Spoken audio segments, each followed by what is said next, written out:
Para grandes empresarios se tienen 34 gestiones que se deben de hacer. La primera, expedir una acta constitutiva de una empresa.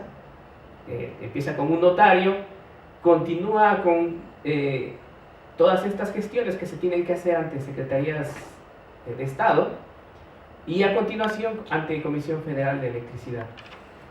Posteriormente, pues se siguen con solicitudes de permiso de autoabastecimiento o de generación eléctrica basada en renovables, para posteriormente tener casi en el nivel 13 el contrato de interconexión, los convenios de transmisión, el contrato de respaldo. Hasta este punto, pues ya en la 17 se tienen ya por fin las gestiones ambientales, y esto va a dañar o no el medio ambiente, ¿no? Se tiene ante la Semarnat. Y de la 22 en adelante son permisos que se tienen que pedir ante los gobiernos locales, ¿no? Incluso algunas veces ni siquiera está legislado estos puntos, ¿no? Bueno, entonces se tiene que hacer todo esto hasta el punto 34, en donde se tiene un informe estadístico de la operación eléctrica de este tipo de centrales. Todas estas gestiones son para centrales eléctricas que generan de 0.5 megawatts en adelante, que sería algo así como unas son como 4 o 5 colonias de la Ciudad de México aproximadamente. Y bueno, aparentemente hay un mercado eléctrico en Comisión Federal y se despacha por medio de él, pero resulta que hay un solo comprador único, que son ellos mismos, y los productores independientes, que son unos cuantos industriales, entre ellos algunos empresarios de origen ibérico y otros tantos más, que en cierta medida tienen un contrato de 20 años con Comisión Federal de Electricidad obligado, y también, valga la expresión, sí reducen gases de efecto invernadero, porque anteriormente se utilizaba combustóleo y carbón. Ahora se ocupan estas centrales de gas natural. No es mucho lo que se remedia. Un kilo de carbón quemado pues es un kilo de carbón, CO2.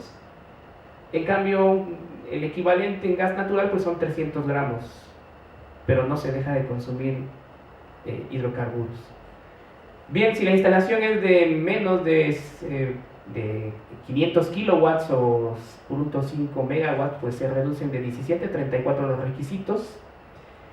Pero aquí es el punto interesante, y que en un momento dado podría, y digo podría y lo enfatizo porque no se da tal hecho, el caso de generar como un particular, como una persona que tiene su casa y que en esa casa pudiera tener una azotea de 10 o 15 metros cuadrados, poderse conectar.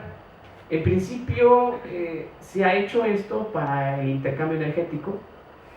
Esto es que el contrato para generar uno en su casa no te va a dar ganancias económicas, simplemente es para intercambio energético. Esto significa que, por ejemplo, si usted genera durante el tiempo de mayor insolación, que vendría siendo desde que sale el sol hasta que se oculta, como a esta hora, pues si no está en casa no ha habido consumo, salvo por mantener el refrigerador, y toda esa energía, salvo lo que ha consumido en casa, pues se intercambia con Comisión Federal. Usted tiene un excedente y ellos se lo compran, porque en el punto de conexión colocan un medidor bidireccional.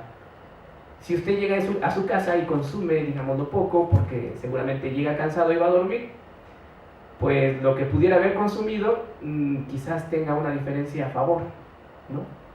Si es que no tiene niños en casa, o si es que no hay en casa quien consuma, las más de las veces va a tener un saldo positivo. Si este saldo positivo, digámoslo así, no lo consume durante un año, no le van a pagar absolutamente algo. Y si tuviese un saldo negativo, pues ese saldo se va a reducir entre lo que usted consume y lo que usted emitió. Por eso es que el contrato de Comisión Federal para particulares, personas físicas, digámoslo así, no es negocio, y no se puede ni siquiera en un momento dado asociarse, digámoslo así, personas que instalen esto, porque no hay quien lo demande. El asunto es que el intercambio, el contrato de interconexión podría ser negocio a partir de 500 kilowatts y sin embargo la instalación de 500 kilowatts ronda el $1.000.000. No lo puede hacer cualquiera, ¿no? Que en un momento dado decida retirarse o pensionarse, no tendría dinero para eso. Y sin embargo, bueno, en cuanto a oportunidades, no hay oportunidad para ello. Pareciera ser como si la guía de gestiones fuera una invitación a colaborar en algo que no se tiene la intención de hacerlo. Donde en un momento dado podría ser atractivo en lugares donde se tienen altos consumos, como Mexicali, como Mérida, y ciertas costas en las que el aire acondicionado no es necesario, es vital para vivir. Solamente ahí, cuando se tienen consumos de 4 o 5 mil pesos bimestralmente, se puede uno dar el lujo de pagar un sistema fotovoltaico que ronda por los 70,000 pesos. O sea, todo un auto. No es negocio, no lo será hasta que, al igual que sucede con los productores independientes, se pueda tener un intercambio monetario en vez de un intercambio energético. Si ya está abierto el mercado, aún con comprador único para productores de gran tamaño, suponemos que debería estarlo para la gente de poco tamaño. La excusa que tienen la mayor parte de, y no solamente Comisión Federal, de empresas eléctricas, particularmente también en España, es que el asunto es que si muchos generan y pocos consumen, se tienen aumentos de tensión que podrían quemar los aparatos eléctricos de quien sí podría estar en casa. Bueno, el asunto es que para eso ya están las smart grids, en castellano serían las redes inteligentes. Lo cierto es que no se está pensando en eso desde el punto de vista tecnológico y de medioambiental. Se piensa en eso desde el punto de vista monetario. Ahora, si usted se ha dado cuenta, pues tiene un medidor inteligente en casa, ¿no? No le han dicho, pero es para dos cosas. Uno, para evitar contabilizar en tiempo real si no hay robos de energía eléctrica, y el otro es para perfilar mejor el encendido y el apagado de centrales eléctricas. Bien, en naciones como Alemania, este tipo de intercambio energético, para ellos sí es mercado eléctrico, ha podido diferir la creación de 13 centrales nucleares, lo cual no es poco.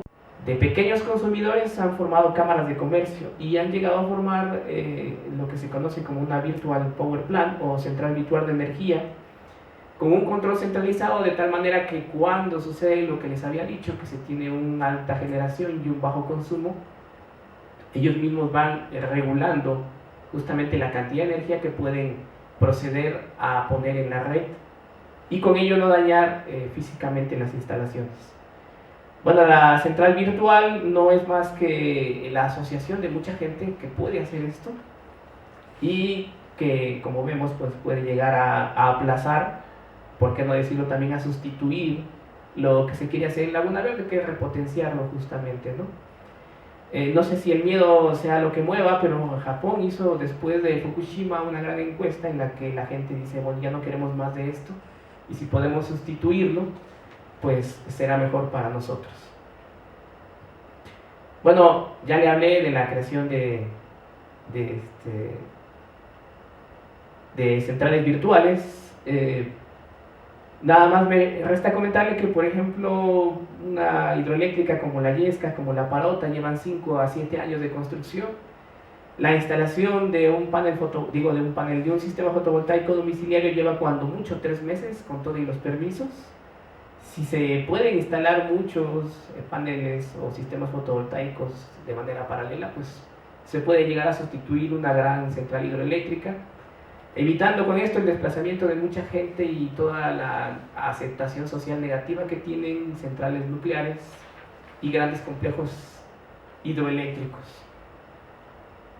Bien, si llegara a quebrar, digámoslo así, una persona que ya no quiera generar o simplemente se enoja con la vida y dice yo ya no quiero generar, pues el riesgo de que él se desconecte es muy reducido, justamente comparado con el hecho de que una gran empresa hidroeléctrica se quede sin agua, como sucedió en Brasil en 2001 o en Chile, que en un momento dado los argentinos no querían venderles gas natural en 2003 y tuvieron que hacer apagones programados, ¿no? Muy similar a lo que normalmente sucede en Cuba.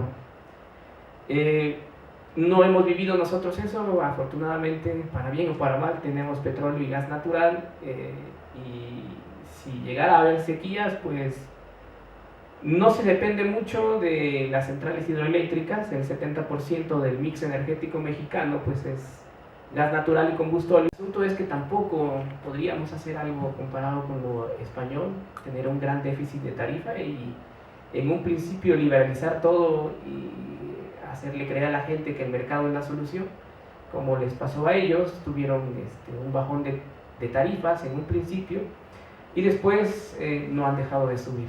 Entonces, si se va a pensar en un mercado, hay que pensarlo para los de arriba y para los de abajo también, ¿no? Como el asunto que tiene usted, si quiere comprar la verdura en los centros comerciales o si quiere ir al tianguis, ¿no? Entonces tiene esa alternativa.